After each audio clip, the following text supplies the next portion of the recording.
¿Qué tal amigos? Soy Arturo Montero transmitiendo desde esta cabina de Verité, su programa Suma, un programa que se aboca a los temas culturales y a las prácticas que nos dan identidad como región de Bahía de Banderas, en toda esta parte de la zona de la costa del Pacífico mexicano.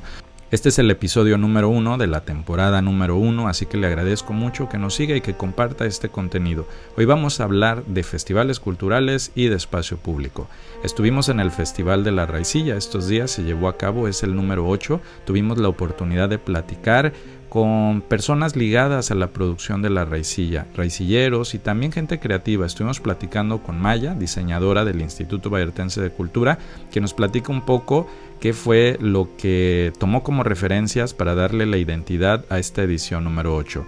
Estuvimos platicando también con el señor Santos García, un raicillero del refugio Suchitlán, quien nos cuenta algo que me parece como muy interesante, cómo se va generando este legado a partir de la tradición oral, cómo ellos conocen lo que antes sucedía, cómo se producía la raicilla. Y estuvimos también platicando con el señor Alberto de La Gorupa, esta marca que, bueno, es muy reconocida, y don Alberto es muy querido también en este festival. Ha estado en cada uno de los festivales ahí con su marca, produciendo en sitio.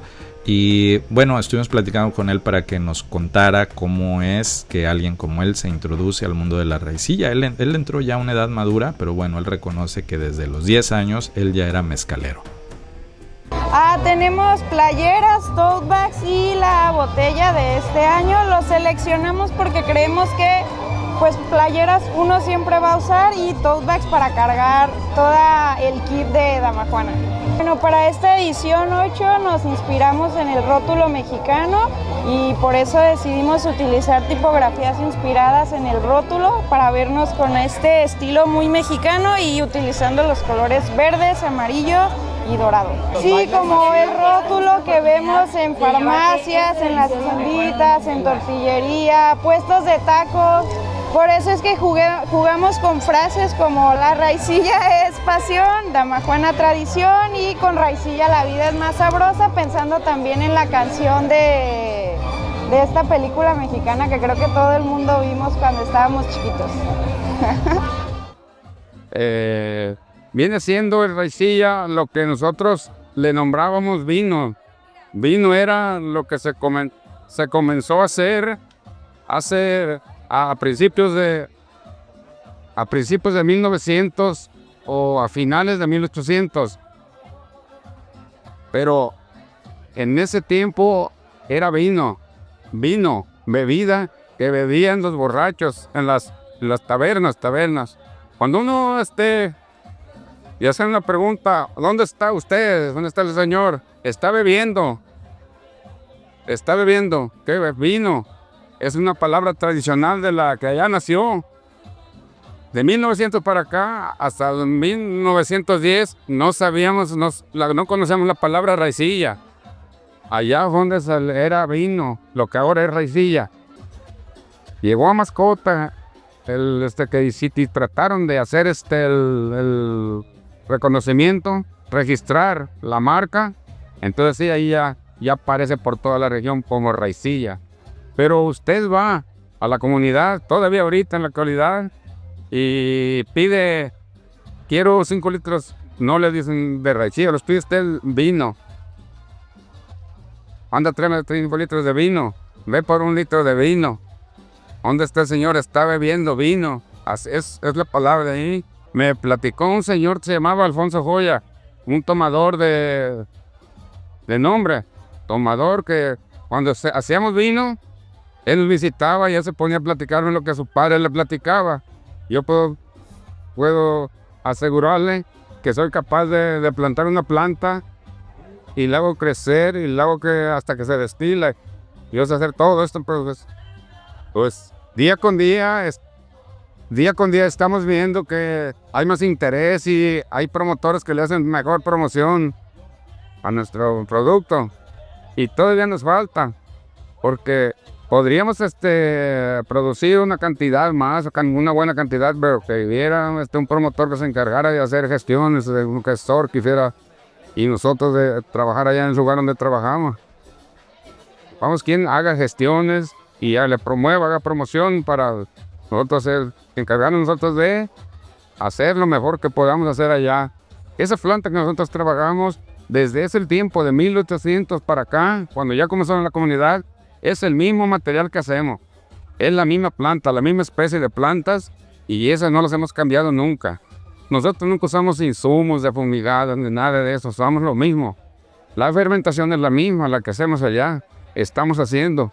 Pero allí en esos lugares nosotros, en esa área del Cabo Corriente, aquí no hay agave, allí no hay chicuaguiara, allí no hay lechuguilla, es lo mismo. El cocinado es lo mismo, nada más que cambiamos en el cocinar, que hemos cambiado en los recipientes, en las vasijas, porque antes cuando comenzaron ellos, fermentaban en pieles de vaca, así me platicaban. Después hicieron troncos de parota, picos de una tonelada, 2 toneladas. Eso ya me tocó conocerlos a mí, fíjese. Entonces, después de los canoas, esas de troncos de parota, que usaban para fermentar, y para moler el mezcal, usaron cajones de madera, de cedro y de caoba.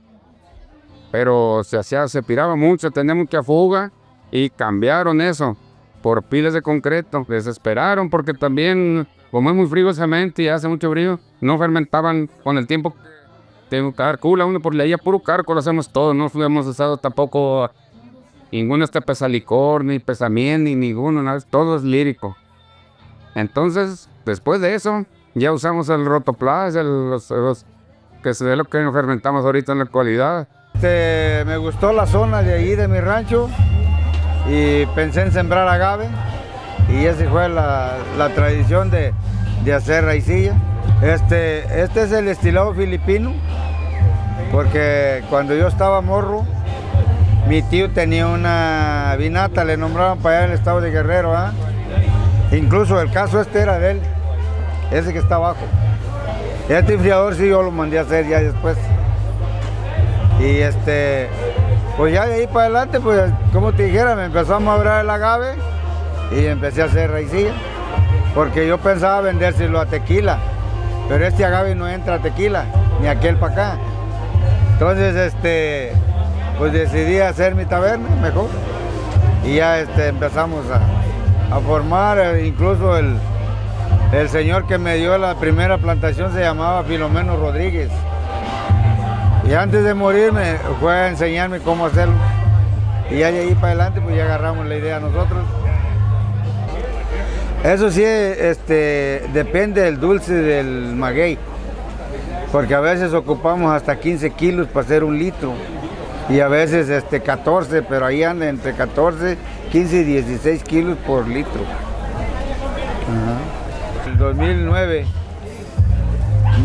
empezamos a tomar raicilla aquí. Ya estaba grande. Pero mezcal desde de los 10 años para acá. Mire, después de escuchar a don Santos y a don Alberto, nos queda también esta pregunta: ¿qué podemos hacer en esta región de la costa para que a la raicilla no le pase lo mismo que le ha sucedido al tequila?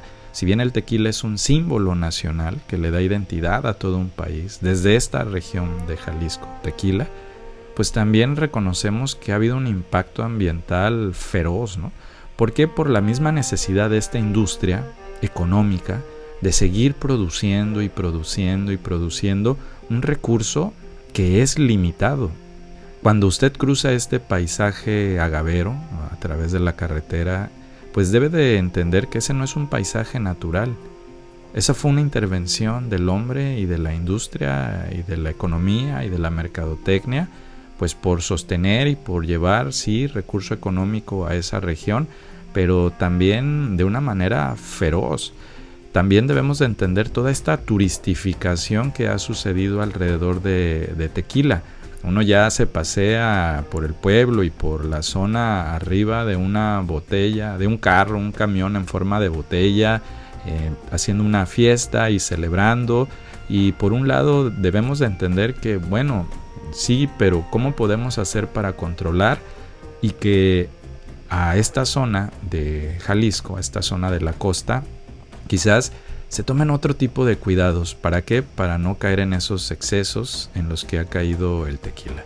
Por eso estuvimos platicando con Arturo Dávila, una persona muy ligada al tema de la raicilla, tiene su proyecto también Binoma de gestión cultural y que todos sus proyectos, muchos de estos proyectos están ligados también completamente a la raicilla. Vamos a ir a escucharlo porque desde su punto de vista habría que tener un entendimiento un poco más profundo y más complejo sobre el tema. Esto va más allá del raicilla, esto tiene que ver justamente, por eso todas las del paisaje cultural, tiene que ver con todo un sistema, no es el hacer raicilla. Yo creo que el raicilla tiene que mantener de la costa, que se tendría que seguir produciendo en cantidades limitadas como lo permite el territorio. Debería ser un producto con un alto valor, que entonces las personas puedan vender lo que hacen normalmente y les genere más dinero. Yo creo que el hombre raicillero no tiene que dejar de ser un hombre de campo, porque cuando se vuelven solo raicilleros, como esta idea del mercado los quiere hacer el maestro raicillero, entonces yo creo que van a perder la sensibilidad sobre el territorio completo. El futuro del raicilla tiene que ver con que la gente que hace raicilla, yo creo, no solo se dedica a hacer raicilla y que no sucumban al dinero solamente porque va a llegar a raudales cada vez más. O sea, un error puede ser gigante que la raicilla se vuelva inaccesible para la gente de las comunidades. Eso sería el fracaso de la raicilla para mí. Pero sí tiene que ser un producto que tenga un precio y una calidad hacia un mercado. Entiende que es un producto porque se produce poco y que vale mucho, porque es altamente, o sea, es de muy alta calidad y muy difícil trabajo. Tú produces 5, no vas a producir 100 porque te vas a acabar, ¿no? Y esto se va a deformar justamente en un mero negocio. Entendamos entonces que cuando se habla de raicilla no solamente se habla de una bebida, se habla de todo un paisaje cultural. Cuando hablamos de paisaje cultural nos referimos a todos estos elementos, recursos, símbolos que integran ese universo en donde la raicilla tiene sentido o de donde la raicilla nace. Hablamos de cómo se manifiesta la tradición en las personas que ahí habitan, en las comunidades, cómo visten, qué cantan, cómo se mueven, de qué platican, cuáles son sus mitos, sus leyendas, ese paisaje natural que está ahí y del cual brota la raicilla. Bueno, todo eso forma parte de un paisaje cultural. ¿Qué podemos hacer entonces para mantenerlo, para no ponerlo en riesgo?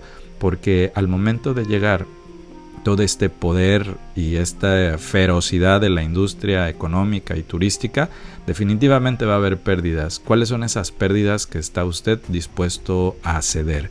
¿Qué está usted dispuesto a sacrificar en pro de un beneficio económico, quizás menor o momentáneo? Por otro lado, estuvimos hablando con Moisés Hernández, gran amigo, investigador, que documenta la historia de esta región de Puerto Vallarta. Está totalmente involucrado en el tema del archivo Puerto Vallarta, de la documentación, trabajando en colaboración con el maestro Juan Manuel Gómez Encarnación, cronista de Puerto Vallarta. Estuvimos platicando con él porque dimos una visita al faro de Matamoros.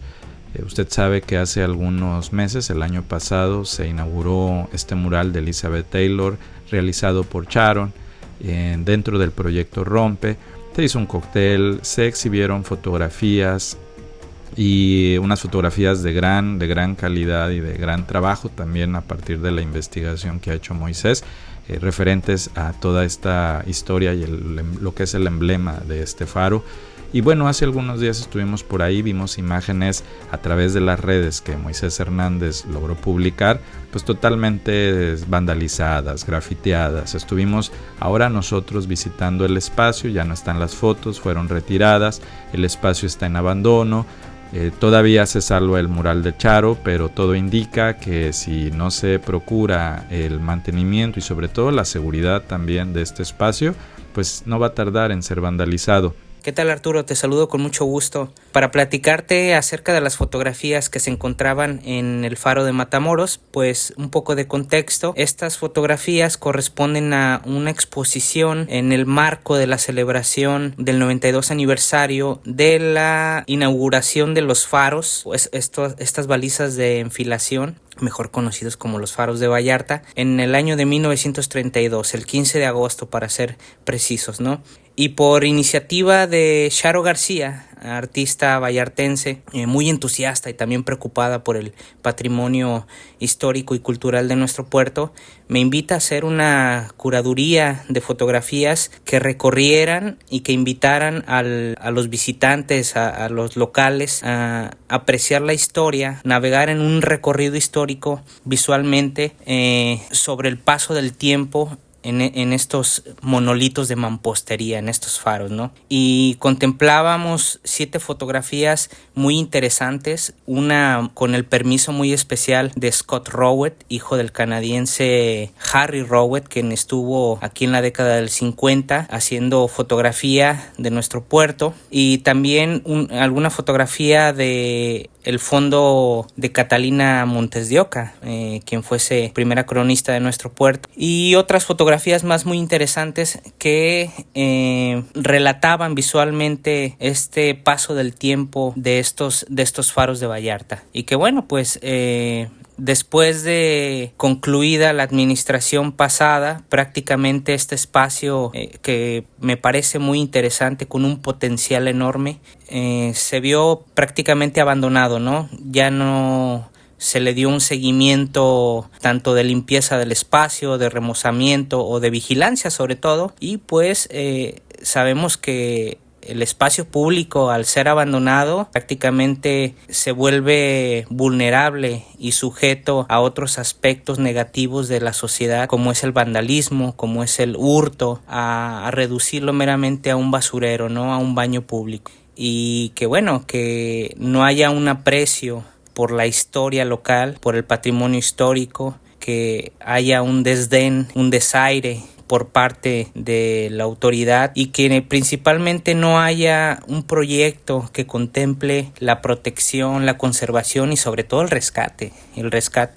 del patrimonio histórico y cultural. Pero también habría que preguntarnos y definir qué es parte del patrimonio, ¿no? Respecto al retiro de las fotografías, tuve comunicación con Charo García y creo que fue la mejor decisión resguardarlas.